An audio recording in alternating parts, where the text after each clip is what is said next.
En un sentido, algo de esto tiene que ver, el tema de lucha, dificultades, a lo que quisiera en esta mañana que pudiéramos meditar. Y en gran medida lo que Sensi ha compartido antes de, como introducción al tiempo de alabanza, pues en gran medida es lo que el Señor ha puesto también en mi corazón para compartir con la Iglesia. Sabéis, estamos viendo una serie de meditaciones. Espero que por ahora, por lo menos los que habéis escuchado varias de las meditaciones, de las predicaciones, sepáis cómo se llama por lo menos la serie de meditaciones. Conociendo al Dios de la Biblia. Hemos estado mirando la palabra para entender a la luz de la palabra cómo es nuestro Dios. Yo quiero enfatizar, como he hecho prácticamente en todas las predicaciones que he tenido hasta ahora en cuanto a esta serie, Conociendo al Dios de la Biblia, quiero enfatizar una vez más que es nuestra voluntad, es nuestra intención que conozcamos al Dios que se manifiesta en la palabra. Y uno dice, hombre, claro, es lo esperable, ¿no? En una iglesia se abre la Biblia y se habla... Sí, pero ten en cuenta que muchas veces nosotros tenemos muchas ideas de Dios y la proyectamos de cómo Dios tiene que ser, cómo Dios tiene que actuar, lo que Dios no puede hacer. Pero más allá de tus ideas o de las mías, es necesario que vayamos a qué es lo que dice la Biblia. Que permitamos que sea la palabra de Dios la que configure cómo es Dios. Más allá de tu cultura, de tu idea, de lo que tú piensas de cómo debería de ser Dios, de lo que tú has entendido a través de las novelas o de las películas de los superhéroes, y a lo mejor tú te has hecho una imagen de cómo es Dios a la luz, pues eso, de tu imaginación. Yo te animo a que apartes eso y miremos a la palabra y conozcamos al Dios que se manifiesta en la Biblia. Y si no se ajusta a tu idea de cómo es Dios, pues ya sabes, tienes que acomodar tu idea a lo que dice la Biblia. No intentes acomodar la Biblia a lo que es tu idea de Dios. Por eso yo quiero enfatizar que en esta serie estamos intentando acercarnos al Dios que se nos revela en la palabra. Y por otro lado he querido hacer énfasis a lo largo de toda esta serie de que si bien la palabra nos va a dar muchas características, rasgos, características fundamentales de cómo es Dios, escuchad bien esto, no os lo perdáis, el camino fundamental para conocer al Dios de la Biblia no es en una clase de teología, no es siquiera en una predicación en la iglesia. El camino fundamental para entender al Dios del que nos habla la palabra es a través de la vivencia. A Dios se le conoce en el diario vivir, en el caminar. Por eso, para conocer realmente, no acerca de Dios, sino conocer a Dios, es necesario que tengamos una relación de vida con Él. Hemos estado viendo, como digo, diferentes aspectos de Dios. En esta mañana me gustaría que pudiéramos considerar un nuevo rasgo, yo diría que uno de los rasgos que la palabra con mayor abundancia expresa. A veces es tan evidente este rasgo que no lo vemos. El Dios que nosotros adoramos, el Dios que cantamos, el Dios que la palabra nos enseña, es Dios ayudador. Es Dios que se presenta en tu vida para ayudarte. Este es, en un sentido, el motor fundamental de cómo Dios actúa en tu vida. Si os acordáis, los que tengáis algo de memoria, la última vez que compartí con vosotros vimos que es Dios redentor. Y en un sentido la redención es una manifestación de la ayuda de Dios. Dios nos redime, recordad que redención significa liberación mediante un pago. Dios ve nuestra condición de esclavitud y Dios, el Dios redentor, redime, libera mediante el pago de la sangre preciosa de su Hijo. ¿Verdad? Ahí se manifiesta cómo Dios nos ayuda. Pero en esta mañana yo no quisiera hablar de la ayuda gloriosa, extraordinaria, fundamental, que es la redención, sino el Dios ayudador, el Dios que se nos presenta en los retos cotidianos del día a día. En lo que te trae dificultad mañana lunes, en la dificultad que puedes tener con tu vecino o con tu jefe, o en la dificultad de tu condición física, o en la dificultad en la relación con tu hijo, o en la situación, lo que fuera. Las realidades cotidianas, diarias, comunes, Dios se manifiesta también ahí como Dios ayudador.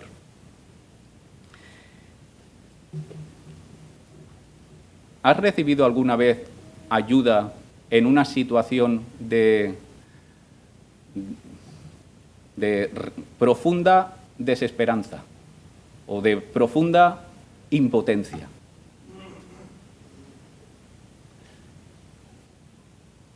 ¿Y puedes experimentar lo que sentiste cuando tú estabas en esa situación de decir, no veo salida? Y alguien extiende la mano y te saca. Yo recuerdo una situación, no es nada trágico ni nada espectacular, pero yo lo viví con cierta intensidad. Y lo cuento a modo de ilustración. Pero Alma y Paula eran muy pequeñitas. Paula yo diría que era bebé, si no recuerdo mal, quizá ahora me pueda corregir. Y estábamos en Barcelona, la iglesia de Barcelona, como era una iglesia muy pequeñita, pues hizo un campamento, un retiro de iglesia junto con otra iglesia, y era una casa en el campo, pero bastante perdida. No recuerdo la razón, pero no fuimos nosotros todo el retiro, sino que fuimos el domingo y pasamos todo el domingo allí para volver y dormir en casa. O todo el sábado, creo que era un sábado, ahora que lo estoy pensando. La cosa es que nosotros llegamos, la casa estaba muy perdida, nos metimos en un camino y cuando llegas a la luz del día, todos los coches ya habían aparcado allí, porque éramos nosotros los que llegábamos, pero ellos llevaban ya todo el fin de semana, y aparqué donde pude, había una especie de terreno, había un barranco, que yo aparqué, pasamos todo el día con la iglesia, llegó la noche, empezó a llover, y mis dos hijas pequeñitas, bebé, Paula tendría que ser bebé, muy pequeña. Ah, tú estabas embarazada, vale, y Alma entonces sería muy pequeño. Yo recuerdo la situación bajo la lluvia, llegando al coche, di marcha atrás y las dos ruedas, ¡pum!, se caen en el... y casi el coche se va hacia atrás. Os podéis imaginar un poquito la situación, ¿no? Intento salir, poner la primera, salir, y el coche no sale. Y está mi mujer y mis hijas dentro. Todo oscuro, os podéis imaginar, es la montaña, allí no hay ninguna farola, no hay luz.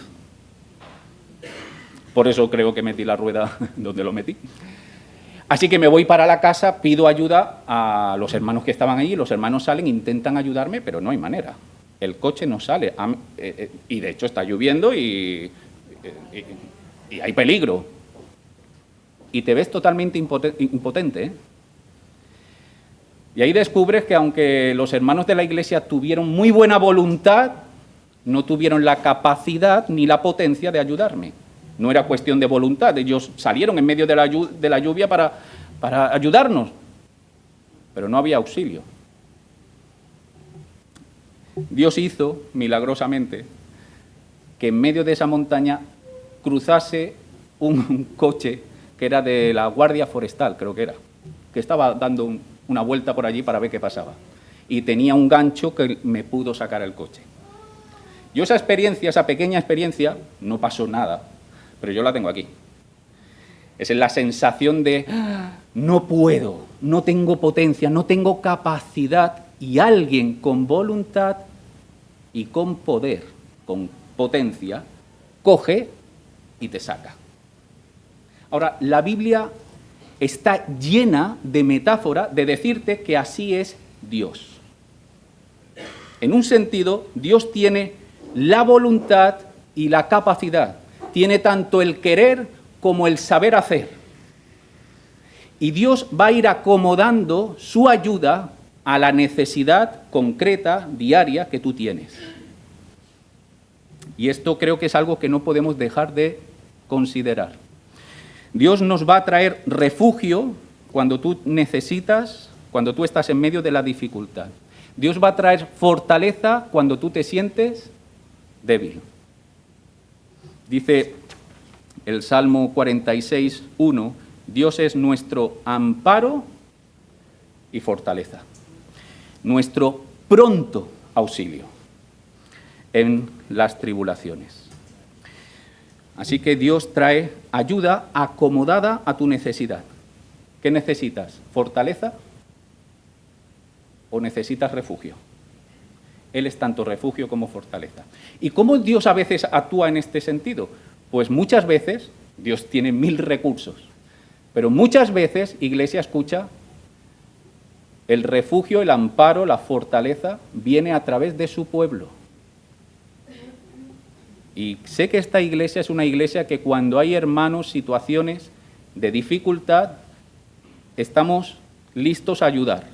Quiero animar a la iglesia a que lo sigamos haciendo, a que podamos seguir siendo canales mediante el cual Dios muestra su ayuda.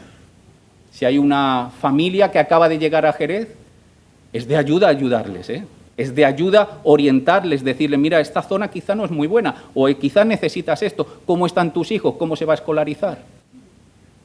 O si alguna persona está en enfermedad, es bueno poder ayudarle a hacerle la compra o ayudarle económicamente. Hay 1000 maneras. Pero la idea es esta: Dios es nuestro amparo y fortaleza, y muchas veces esa ayuda lo hace a través de su pueblo.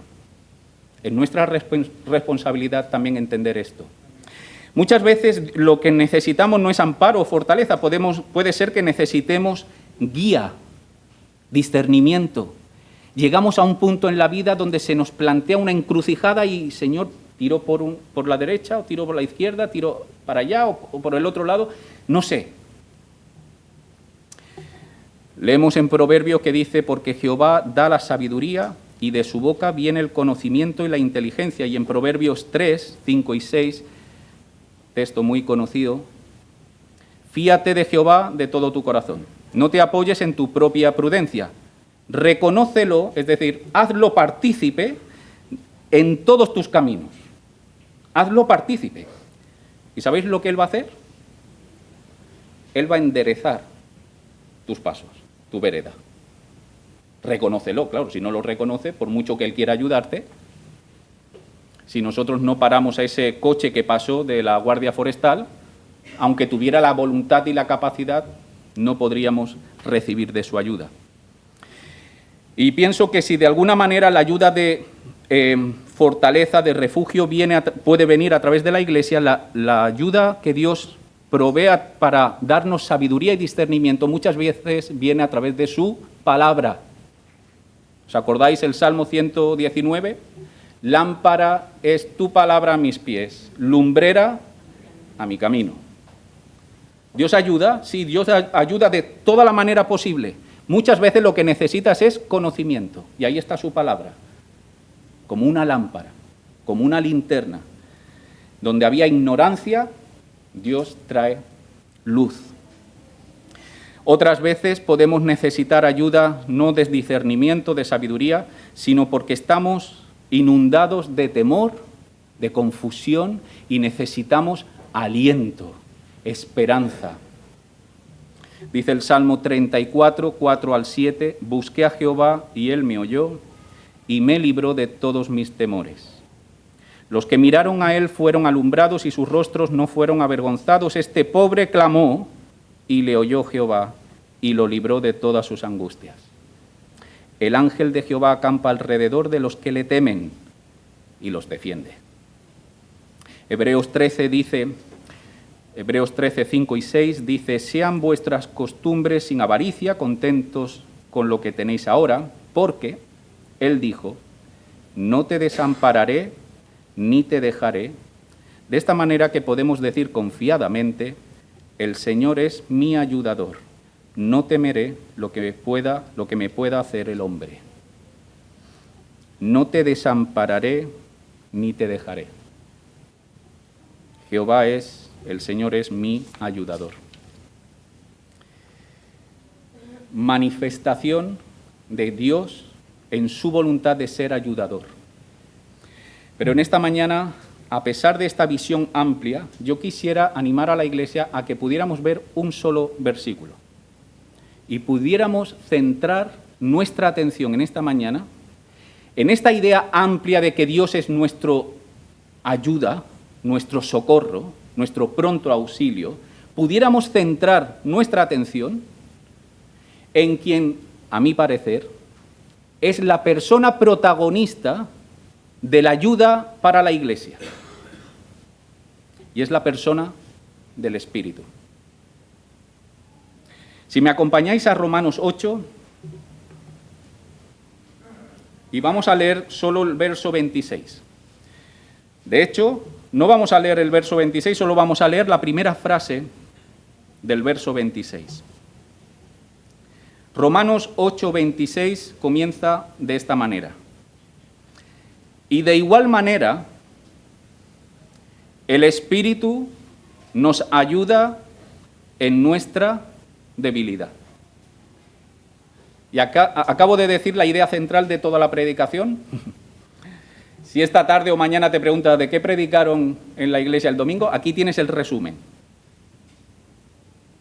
El Espíritu nos ayuda en nuestra debilidad.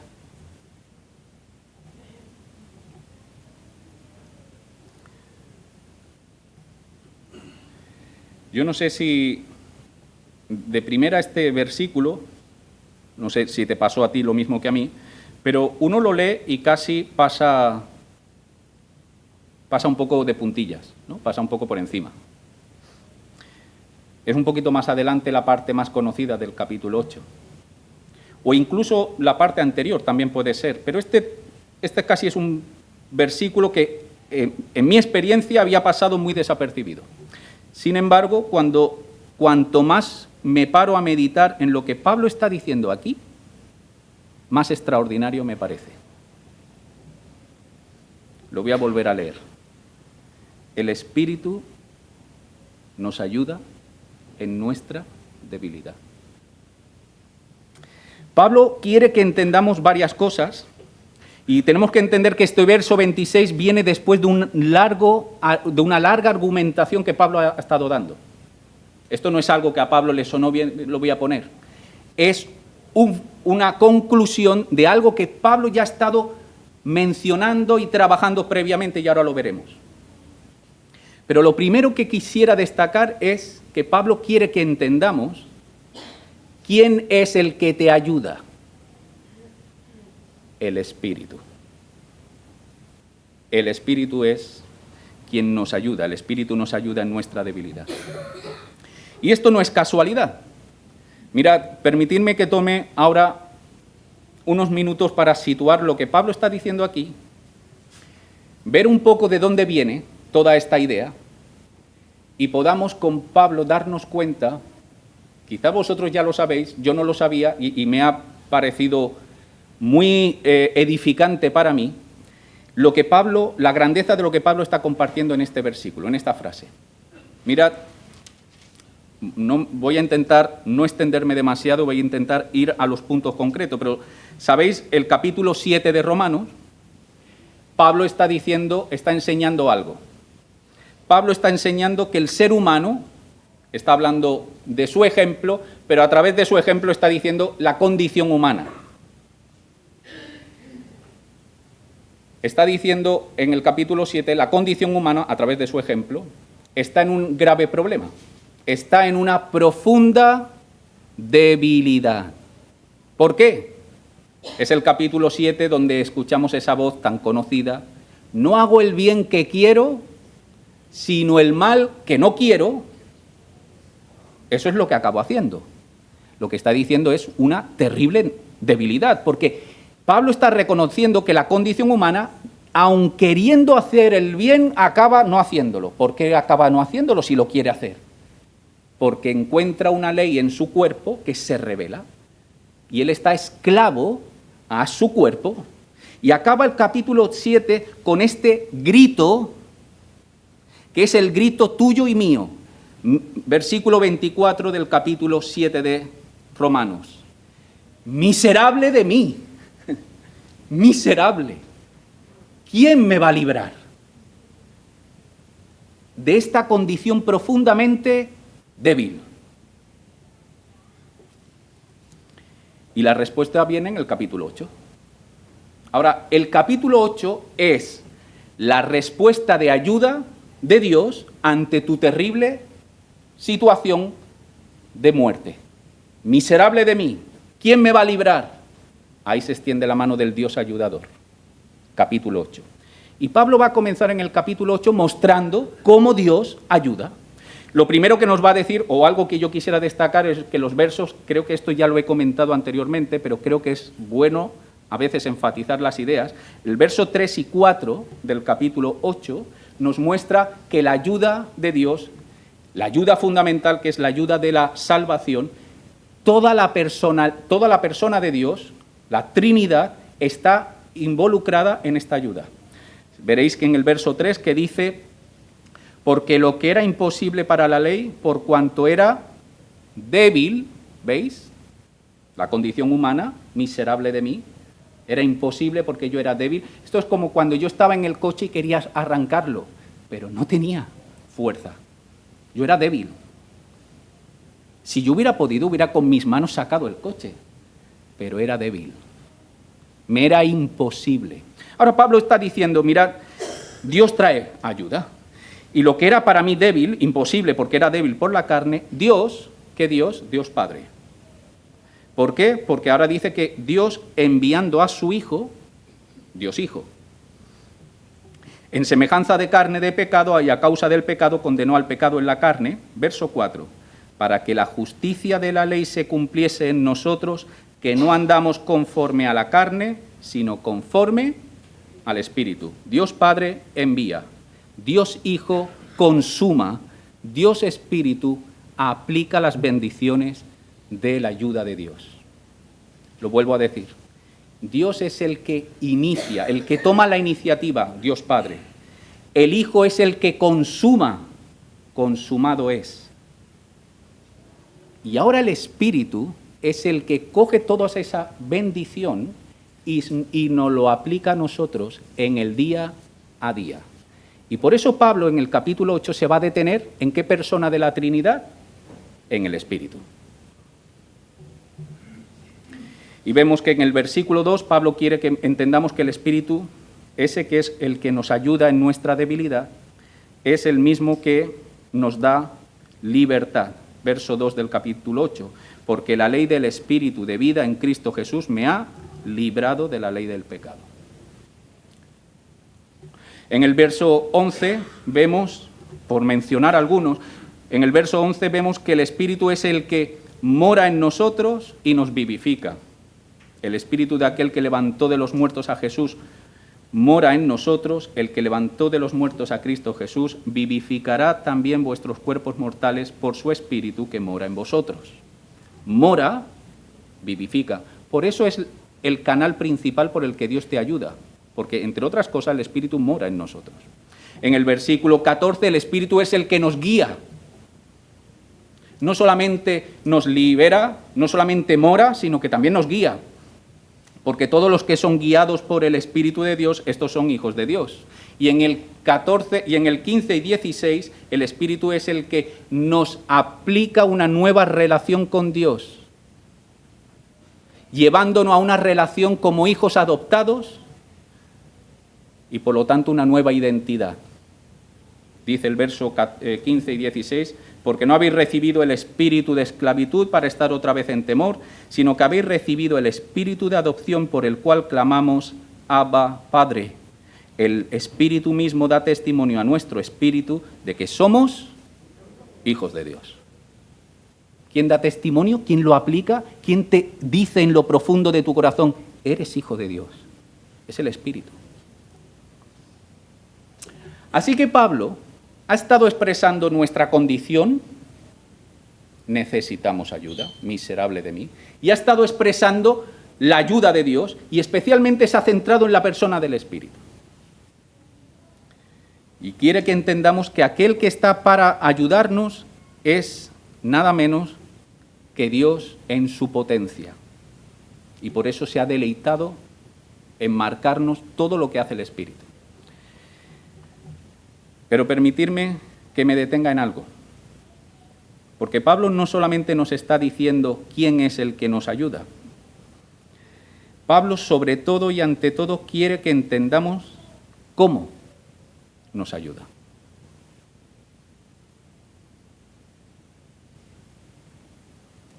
El Espíritu nos ayuda en nuestra debilidad.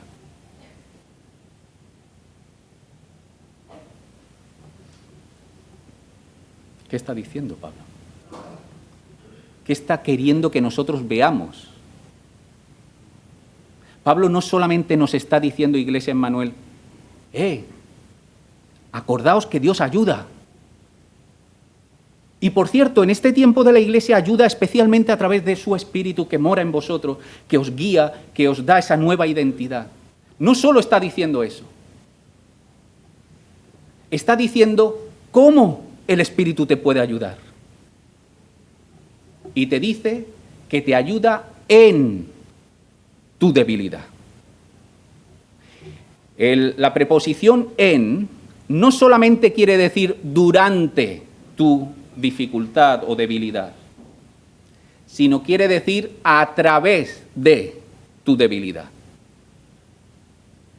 Y si esto lo empezamos a coger con fuerza y lo empezamos a masticar y degustar, nos daremos cuenta que lo que está diciendo aquí Pablo es algo que debería de impactar toda nuestra manera de entender la vida y de entender los problemas en nuestra vida.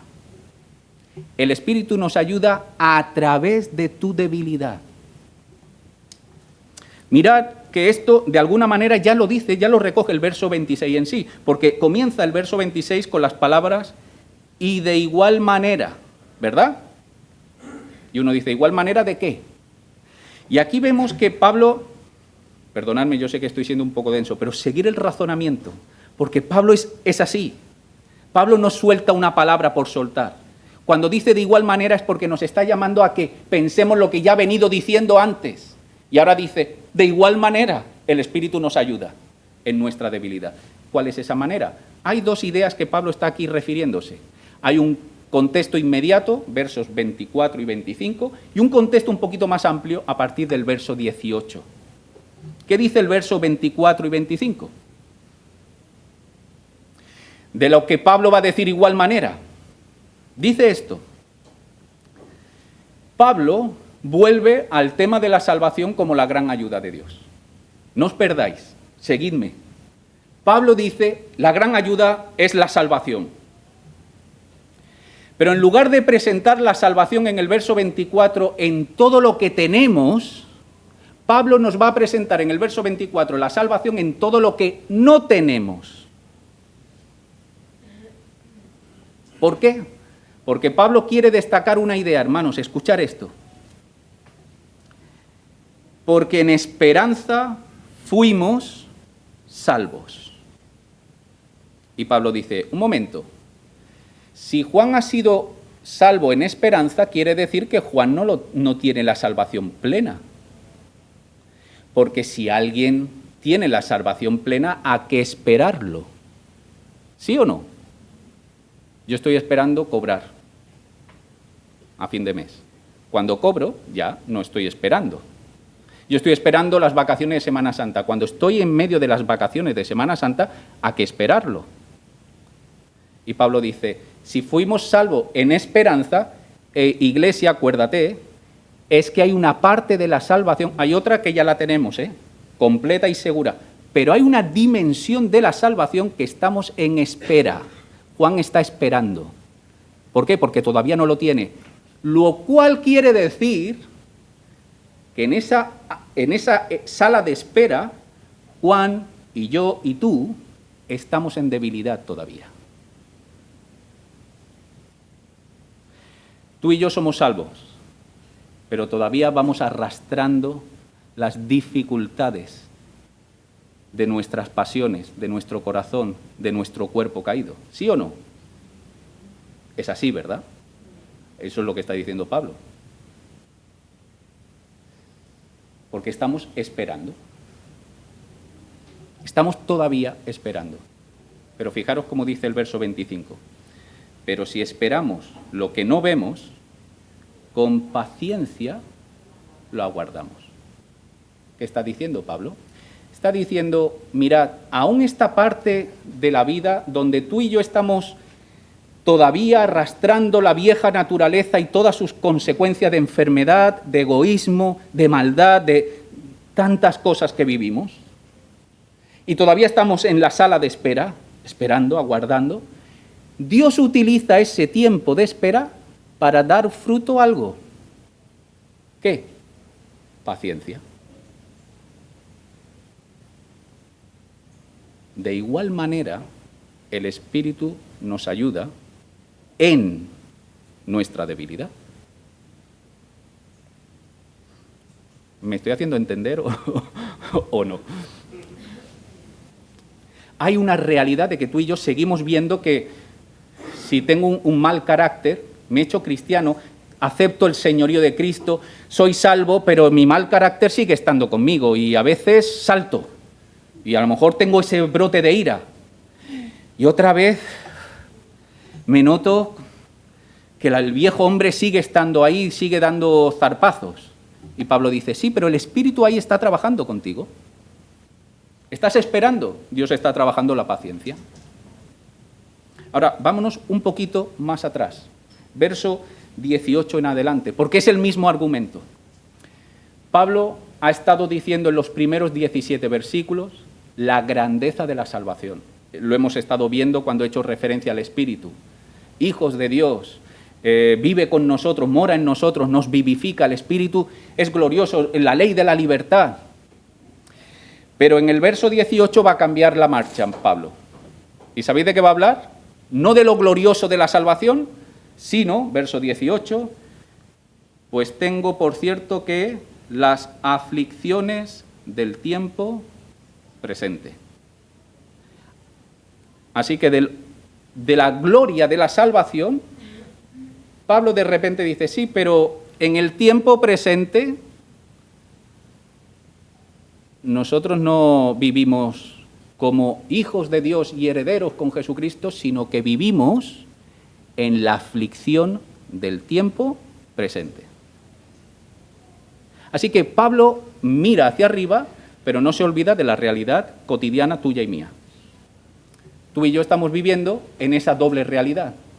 Un espíritu que ya vivifica, pero en el tiempo presente tenemos aflicción. Seguidme, yo sé que estoy siendo denso, pero seguidme, porque creo que nos puede permitir entender lo que Pablo está diciendo en el verso 26. Fijaros lo primero que va a hacer Pablo. Yo lo llamo el principio del dolor de muelas. Dice, pues tengo por cierto que las aflicciones del tiempo presente, ¿existen aflicciones en el tiempo? Sí, Pablo lo reconoce, sí, hermano, sí. Pero recuerda que no son comparables con la gloria venidera. El principio del dolor de muela es este. Cuando a ti te duele la muela, se te olvida todo. ¿Sabes lo único que piensas? El que lo ha dicho lo ha sufrido, ¿sabes? Es así. Cuando a ti te duele la muela, a ti te duele la muela. No hay nada más. Lo siento, Ramón, si tú lo estás pasando mal, pero es que a mí me duele la muela y yo estoy pensando en, me duele la muela, ¿qué hago para quitarme el dolor de muela? Porque así actúa la aflicción.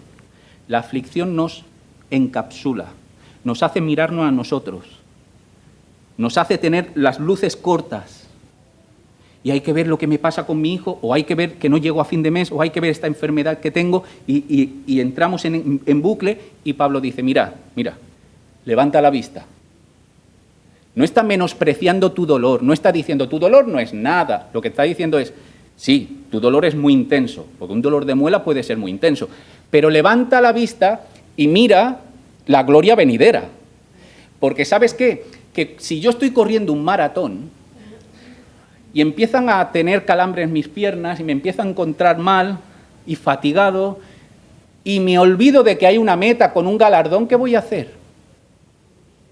Me voy a sentar y voy a decir, ¿yo para qué sigo corriendo? ¿Por qué? Porque he olvidado la meta. Y Pablo dice, no te olvides, pon tu dolor a la perspectiva de la gloria venidera. Eso es lo primero que va a hacer. Sin embargo, este no va a ser el gran argumento de Pablo. Lo menciona porque sabe que tu condición y la mía es lo del principio del dolor de muela. Cuando te duele, tú te miras a ti y se te olvida el resto del mundo. Pablo te dice, levanta la vista. Pero el argumento principal de Pablo ahora no va a ser ese. El argumento principal de Pablo va a ser lo que encontramos en el verso 22. Pero antes de llegar ahí, Pablo va a pasar del verso 18, esta imagen de no te olvides de la gloria venidera, a entrar a la realidad de que no solo tú, sino toda la creación está bajo dolores. Mirad, dice el verso 20, porque la creación fue sujetada a vanidad, no por su propia voluntad, sino por causa del que la sujetó en esperanza, porque también la creación misma será libertada de la esclavitud de corrupción a la libertad gloriosa de los hijos de Dios. Dice el verso 23, y no solo ella, sino también nosotros. Nosotros, pero si nosotros somos pueblo de Dios y Dios es nuestro ayudador, ¿cómo vamos a estar nosotros gritando y chillando? No, Dios es... No, también nosotros mismos tenemos las primicias del Espíritu, nosotros también gemimos dentro de nosotros mismos. Porque en el tiempo presente hay sufrimiento. Y eso no quiere decir que Dios no te ayude. Y ahora voy al centro. Hay una imagen que Pablo pone en el versículo 22 que yo me he saltado, que creo que es la imagen que a mí me ha cambiado toda la visión de lo que aquí está diciendo. Dice el verso 22, porque sabemos que toda la creación gime a una, y a una está con dolores de parto. Iglesia, permitidme que haga una ilustración de lo que creo que Pablo está diciendo aquí. Pensad por un momento. Venga, vamos a usar la imaginación. Piensa por un momento que toda la aflicción del mundo, toda la aflicción de la creación, la tuya y la de todo el ser humano, pero también la de las montañas, los mares contaminados, todo lo que está torcido, todo lo que está bajo aflicción, lo pudiéramos meter dentro de un hospital. En el hospital que van las personas que están en debilidad, ¿no? Afligidas, con dolores. Pues imaginaros que todo el dolor del mundo se mete en un hospital. ¿Sabéis lo que nos está diciendo Pablo en el verso 22? Pueblo de Dios, estáis en la mejor planta del hospital. Estáis en la planta de los neonatos. Mira, en el hospital, seguro que aquí hay hermanas que me lo pueden explicar mucho mejor de lo que yo lo voy a explicar, pero en el hospital tú entras y puedes entrar por urgencia y ver casos de decir, uno con el brazo roto, otro que se ha clavado algo, otro con fiebre muy alta. Si te vas a la sala de los terminales, pero hay una sala en el hospital donde la gente aparece con globos, con sonrisas. ¡Felicidades! Es la planta de los neonatos. Ahora, no te equivoques, iglesia. Si tú pasas por el hospital y pasas por esa planta, escucharás a mujeres chillando. Arán no chillaba, pero me dejó las manos, me dejó los dedos, porque apretaba las manos y me dejaba... ¿Se pasa bien en el parto, hermanas? Yo no puedo hablar, pero me da a mí que bien, y bendición, no parece, sino dolor. Que no, Ale, que se pasa muy bien. Tápale los oídos, perdona. Perdona, pero creo que algo ya intuye, me da a mí. Bueno, se me ha olvidado. Pero entendéis lo que quiero decir, ¿verdad? Es más, yo diría una cosa. Puede ser que pasando por la planta de paritorio, escuches gente con un dolor, mayor que los que están en la fase terminal. ¿Verdad? Puede ser. Ahora, ¿cuál es la diferencia? Que ese dolor, a través de ese dolor, yo sé que hoy hay anestesia, así que tranquila, que va a tener... Pero Pablo está en un tiempo donde no había esta facilidad. Es a través del dolor que surge una nueva vida. Y cuando tienes la nueva vida delante de tus manos, se te olvida el dolor. Bueno, es lo que hemos dicho en el verso 18. No son comparables, ¿eh? Las aflicciones presentes no son comparables con la gloria venidera. Como semejante, para que nos podamos entender, como una mujer que, oye, que duele y alguna puede ser difícil, pero es un dolor que te ofrece vida.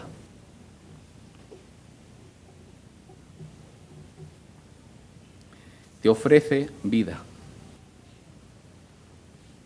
De igual manera, el Espíritu nos ayuda en nuestra debilidad.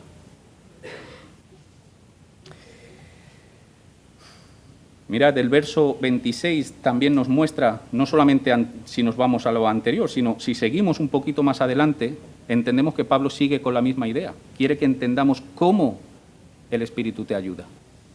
¿Cómo el Espíritu me ayuda? Dice un poquito más adelante, y de igual manera el Espíritu nos ayuda en nuestra debilidad, pues, ¿qué hemos de pedir como conviene? No lo sabes. ¿Te has encontrado en una situación donde tú no sabes ni qué pedir? Por cierto, yo quiero decir esto porque a veces hay mentalidades como que tenemos que saber siempre la voluntad de Dios. Pues Pablo dice que él no siempre sabe lo que tenía que pedir. Y yo me acuerdo de una ocasión donde mi hermano Pablo pidió 3 veces porque le quitaran el aguijón y resulta que no era la voluntad de Dios que le quitara el aguijón. Así que no saber siempre la voluntad de Dios, en todos los detalles, tampoco significa gran cosa. ¿Qué ocurre? Que Pablo dice, a veces yo me encuentro con situaciones que digo, Señor, ¿tú qué estás pidiendo? ¿Que aguante bajo la aflicción para así tener más perseverancia? ¿O que dé un paso adelante para mostrar mi confianza en ti? Y uno no sabe ni siquiera cómo pedir a Dios. Otra manifestación de nuestra debilidad, que a veces no sabemos ni cómo pedir. Pero Pablo sigue y dice, pero el Espíritu mismo intercede por nosotros con gemidos que están más allá de las palabras. Ahora, esta palabra es importante, gemidos, porque ha salido antes. Ha salido en el verso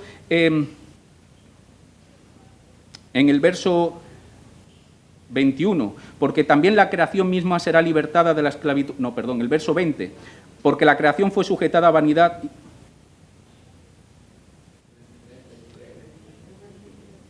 Sí, pero creía que había uno antes, pero sí, será el 23. Perdonad, ¿eh? Sí, perdón, el 22. Porque sabemos que toda la creación, fijaros, toda la creación gime a una. La creación está como esa mujer en el paritorio, chillando. Verso 23, no solo ella, sino también nosotros mismos tenemos la primicia del Espíritu, nosotros también gemimos. Y Pablo dice, en medio del gemir de toda la creación y en medio de tu gemir, el Espíritu gime contigo, está chillando. Pero el Espíritu hace algo, utiliza tu dolor para presentarlo delante del Padre.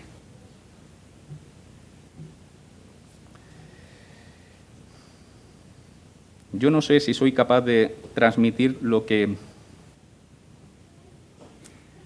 este pasaje está intentando decir. Pero si someramente estamos entendiendo lo que dice el verso 26, el Dios ayudador nos ayuda no solamente sacándonos del hoyo. Esa es solo una manera que Él tiene de ayudarte. Dios te puede ayudar en tu debilidad, a través de ella. A lo mejor estás sufriendo complejos con tu cuerpo y ese es tu aguijón. ¿Qué está enseñando Dios a través de ese complejo tuyo? A lo mejor Dios va a permitir que tu cuerpo siga tal como es, aunque a ti te cause dolor y sea algo que llevas arrastrando. A lo mejor tienes que aprender a descansar no tanto en la opinión de los demás. A lo mejor tienes una enfermedad y Dios te puede sanar, porque es una manera que Dios tiene de ayuda, de mostrar su ayuda. Pero a lo mejor Dios te deja en la enfermedad. Pero eso no quiere decir que no te esté ayudando. A lo mejor en medio de tu debilidad te está enseñando a tener paciencia o a depender de Él. Yo no lo sé porque yo no sé, yo no soy Dios. ¿Cómo hemos de pedir? No lo sabemos. A lo mejor tienes una dificultad económica y es posible que Dios, de alguna manera milagrosa, te provea económicamente y cubra tu necesidad económica, pero puede ser que no, y a lo mejor Dios puede permitir que pases escasez para que aprendas a administrar bien el dinero. Y es una ayuda también, que el Espíritu te está ayudando en tu debilidad. Y así lo podríamos extender. A lo mejor has tenido una pérdida terrible de un ser querido, un padre, un hijo, un marido, una esposa, y Dios ha permitido que esa desgracia de pérdida pase en tu vida. ¿Dónde está el Dios de ayuda? A lo mejor Dios está intentando a través de tu sufrimiento que tú vengas a ser de consuelo al hermano que mañana tendrá una pérdida. Por eso, creo que todo esto que hemos visto en el verso 26 es lo que hace entender el conocido verso 28 de Romanos 8, que es la conclusión lógica. Sabemos que a los que aman a Dios, todas las cosas, todas